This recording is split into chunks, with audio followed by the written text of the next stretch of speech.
যুদ্ধবিরতির পর দক্ষিণ লেবাননে ঘরে ফিরছে মানুষ। যুক্তরাষ্ট্র ও ফ্রান্সের মধ্যস্থতায় হওয়া চুক্তির মাধ্যমে বুধবার ইসরায়েল ও ইরান সমর্থিত হিজবুল্লাহর মধ্যে যুদ্ধবিরতি কার্যকর হওয়ার পর দক্ষিণ লেবাননে ঘরে ফিরতে শুরু করেছে হাজার হাজার মানুষ। তবে ইসরায়েলের সতর্ক করে বলেছে, কিছু এলাকায় এখনই মানুষের ঘরে ফেরা নিরাপদ নয়।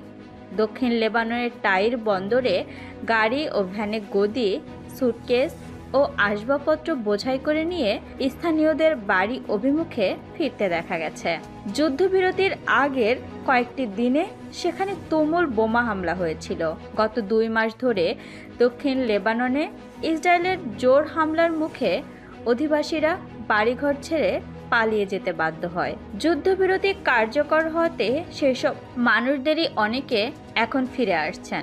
ফিরতি মানুষের গাড়িগুলোর কোনোটিতে উঠতে দেখা যাচ্ছে লেবাননের পতাকা। কোনো গাড়ির হর্ন বাড়ছে, আবার ফিরতি পথে থাকা এক নারীকে আঙুল তুলে জয়ের ভি চিহ্ন প্রদর্শন করতে দেখা গেছে। যেসব গ্রামে মানুষ ফিরে যাচ্ছেন সেগুলোর অধিকাংশই ধ্বংসস্তূপে পরিণত হয়েছে। তারপরও বিকল্প বাসস্থানে বাড়ি ভাড়ার চাপে অনেক পরিবার আর্থিক কষ্টে পড়ায় আরেক মাসের ভাড়ার খরচ এড়াতে তারা এখন বিধ্বস্ত বাড়িতে ফিরে যেতে চাইছে।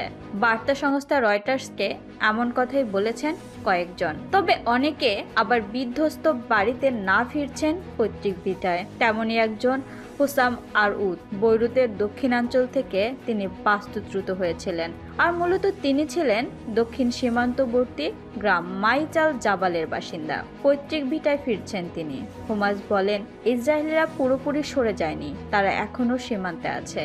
তাই আমরা সেনাবাহিনী কখন আমাদেরকে ফিরে যাওয়ার জন্য ঘোষণা দেবে সে অপেক্ষায় আছি। তারা বললেই আমরা গাড়ি ঘুরিয়ে আবার গ্রামে ফিরে যাব। বৈরুতের দক্ষিণাঞ্চলীয় দাহিরের এলাকাতেও লোকজন তাদের বাড়িঘরের অবস্থা দেখতে ফিরে যাচ্ছে। প্রায় 2 মাস ধরে ইসরায়েলের বোমা হামলায় এই এলাকা ধ্বংস স্তূপে পরিণত হয়েছিল। সেখানকার রাস্তাঘাট এখন পর্যন্ত ছিল ফাঁকা। হাজার হাজার মানুষ এলাকা ছেড়ে চলে গিয়েছিল, তারা এখন আবার ফিরছে। কিছু কিছু গাড়িতে হিজবুল্লাহর পতাকা উঠতে দেখা যাচ্ছে।